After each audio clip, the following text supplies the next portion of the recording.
Hi everyone. Today I'm be demonstrating you how to use a message splitter in Mule ESP. So it's a pretty simple use case which I'm going to demonstrate, which will be splitting a message which is given as an input through HTTP, and the splitted message will be pushed onto a VM queue. So we will see what a message splitter is capable of doing. So what first I'm doing is I have already a Mule project here. So I'm creating a new Mule flow. Create new Mule flow. My splitter. Finish. So I have my palette ready to start assembling. So I'll have my HTTP flow first of all. Right. I'm configuring my HTTP flow with port number 32. It's because already my applications there are applications which are running in 8081 and 8088, so I'm just giving a new different port so that it will not create any port conflict. Next, I'm just giving path as service. You can give whatever the term you want to give it as for the path. The next thing is I'm going to put a logger to identify exactly whether my flow got executed or not. So I'm just giving an inside. Simple. The next, I'll be dropping the splitter. So I have three types of splitter here. The one which I'm showcasing today is a simple splitter, which is this one. So I'm putting a splitter here. So when I'm talking about splitter is a very simple component but very powerful component when it comes to integration. We have scenarios where we need to split a single message into multiple targets, and yet we need to maintain a particular series that particular message belongs to a single group. Now, this is a very common scenario in integration world. So what I will be demonstrating here in this application is that the splitter will split the message, and I will show you what Mule is doing with that splitted message, how it is able to ensure that the splitted message belongs to one request.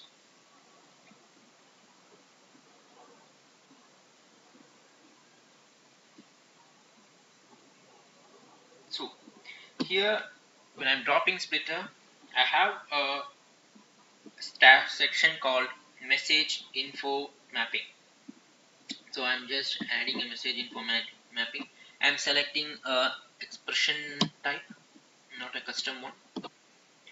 Here what I'm trying to give is message ID, which is nothing but Mule's generated ID, which I'm going to give. So I'm giving hash message dot ID. So I have an ID there.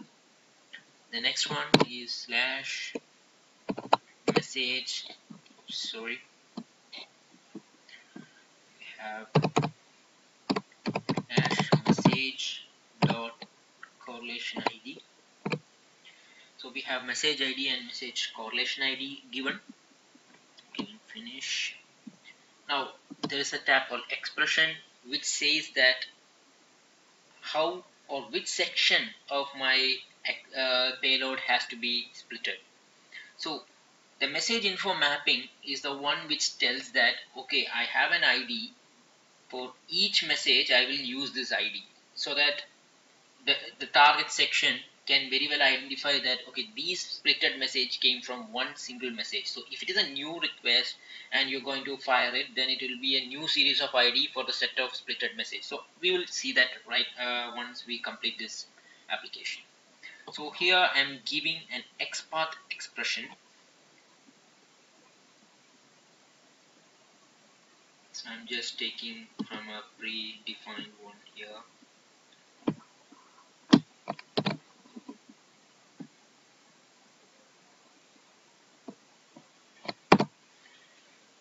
Yep, so I have an XPath which actually reads a section called employee in my payload. So we'll just see what is that structure of the message which I'm going to send. So you can see here the highlighted section here, and this is the message which I'm going to use, and the one which I'm going to iterate, or the one which I'm going to split into multiple chunks, is this one, this section here. So you can see I have given / employee, which is nothing but this particular element under the main tag employee tag. So I'm going to split only the employee section. That means I'll have employee Christian Bale, Liam Neeson, Will Ferrell as a separate messages with a single group ID, which is what we are going to expect. So this is the message which I'm going to use. Coming back to the palette. Now here what I'm going to do is I'm going to use a DOM to XML. Since this is done because I'm using XML as input. So if you are using JSON, you have to use a different transformer. If you are using some other format, we have to use the transformers accordingly. So I'm using DOM to XML, convert my payload into XML, because if I'm using directly to print, or if I'm going to use the message to be dropped into a VMQ directly, it will be tampered. So here I'm putting a DOM to XML, and what I'm going to do here is to put a logger. Now this is to verify what is the message that was splitted. Dot payload, and I'm interested in the correlation ID which is generated. So I'm just checking what is the correlation ID here. So I'm using hash message dot correlation ID. So I have my correlation ID also placed. Now I'm going to use a BMQ to drop the message.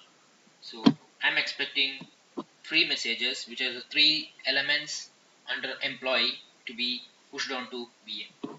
So I'm giving a VMQ path, which is VM :::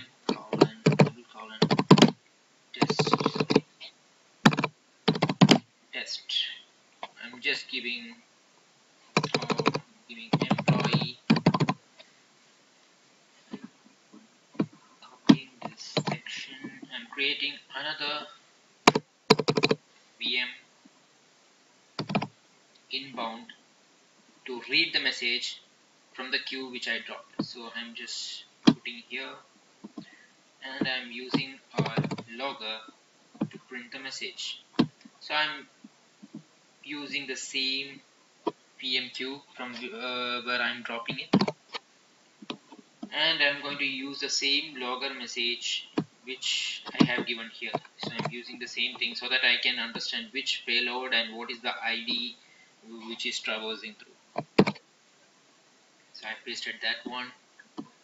So my application is pretty much ready. So let's try testing this application. Save the application, run as Mule application.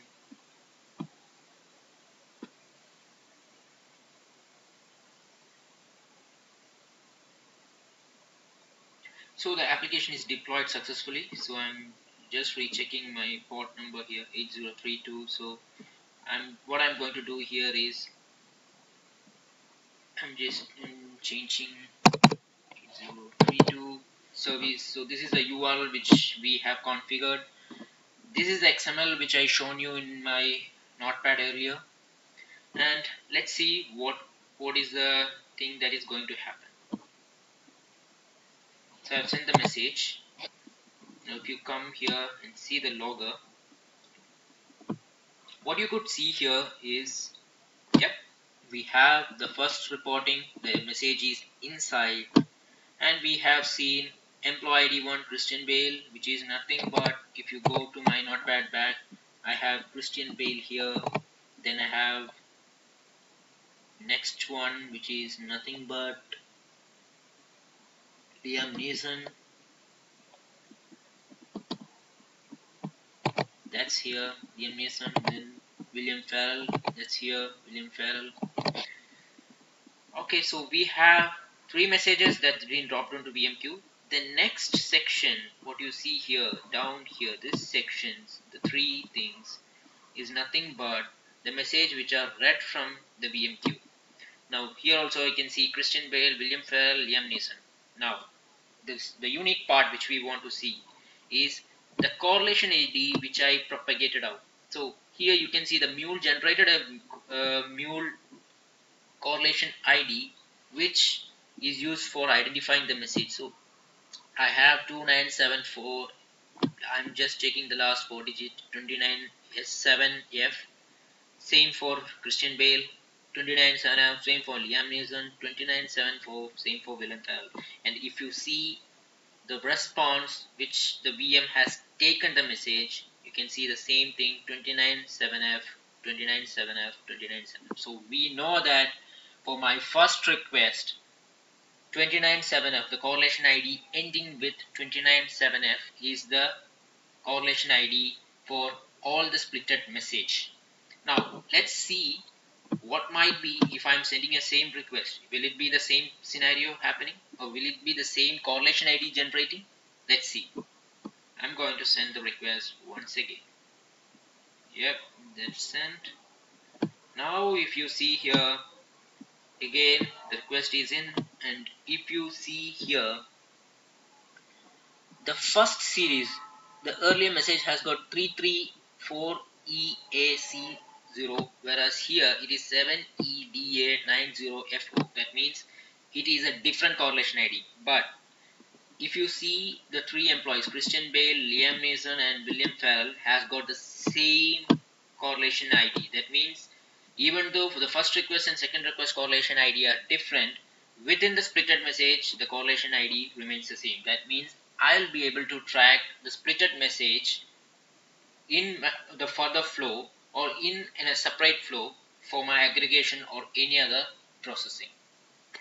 Hope I make this particular session pretty much useful. Please let me know your comments on this particular tutorial. Thank you.